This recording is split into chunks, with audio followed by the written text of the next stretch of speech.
જતા હો, અંદર આંબેલ કરવા બધા બેસી ગયા, તમારે લાઈનમાં 15 મિનિટ ઊભા રહેવું પડતું હોય ને તમે જો અકળાઈ જતા હો તો એ તમારી આખા દિવસની આંબેલ કરતા જે 15 મિનિટ ઊભા રહેવાની જે કર્મ નિર્જરા છે ને એ વધારે છે.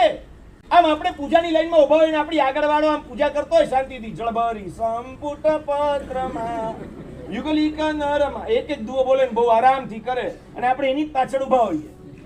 આમ કેવા અકળાવ ત્યારે. એટલે આ ભલો માણસ, ગજબનો માણસ, આવડી લાઈન છે પાછળ ના એક એક દુઓ બોલે. ઘર જઈને ના બોલાય દુઆ, અથવા દુઆ બોલતા બોલતા ના હોય.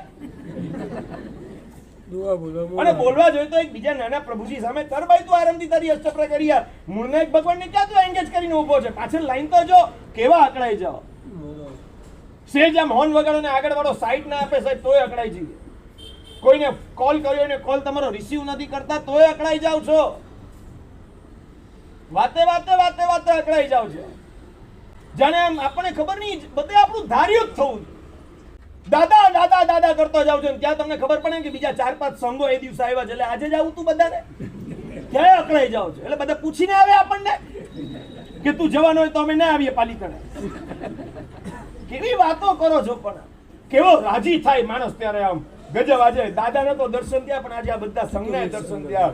બહુ જ. હું ક્યારે જવાનો હતો ચેન્નઈ ને બેંગ્લોર ને MP ને બધે, એ ત્યાંના બધાના સંઘો આજે આવ્યા તો આ બધાના આજે દર્શન થયા. બહુ સરસ દાદા, તારી કૃપાએ તારા દર્શન થયા ને આજે 25માં તીર્થંકરના દર્શન થયા. રાજી રાજી થાવ. અકળાઈ શેના જાવ છો? ઘણા તો અમે કદાચ વોરવા આવવાના હોય ને કદાચ મોડા આવીએ ને ઘરે વોરવા તોય અકળાઈ જાવ છો. એટલે મારા તમે 12 વાગ્યાનું કીધેલું ને, એટલે પણ મને 12:30 થયામાં તું એનો અકળાઈ ગયો. 12 નું કીધેલું ને, અરે કામ હતું વેલું મોડું થઈ ગયું, બીજા 2-4 ઘરે રસ્તામાં જવું પડ્યું તો મોડું થયું. બાજુવાળાના ઘરે વોરીને જો ઉતરી જાવ પછી મને ખપ ન હોય તો એની બાજુવાળો અકળાઈ જાય. મારે તો અહીંયા વોરીને ગયા ને આપણા ઘરે ના આવ્યા.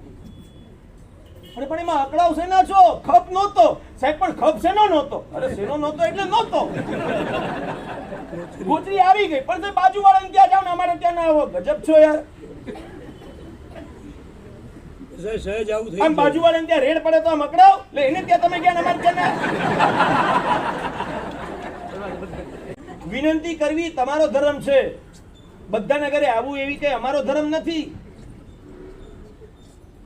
જેવી અનુકૂળતા છતાંય તમારા ભાવોને સાચવવા ઘણીવાર અમે આવતા હોઈએ છીએ. ગોચરીનો ખપ હોય એટલે નહીં, આના ભાવ જળવાઈ રહે. તમારા ઘરે કાંઈ ન હોય ને અમને ખપ ન હોય છતાં અમે ગોળ અને સાકર ને ખાખરો લઈને પૂરું કરીએ છીએ. ઘણીવાર ગોળનો ખપ નથી હોતો, તમારા ભાવ ટકી રહે એટલે.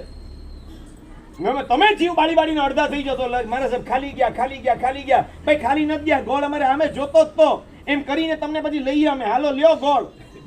ઓલો બીજે દિવસે સમજે નહીં પાછો. બીજા દિવસે પેલી વિનંતી ગોળ નહીં કરે.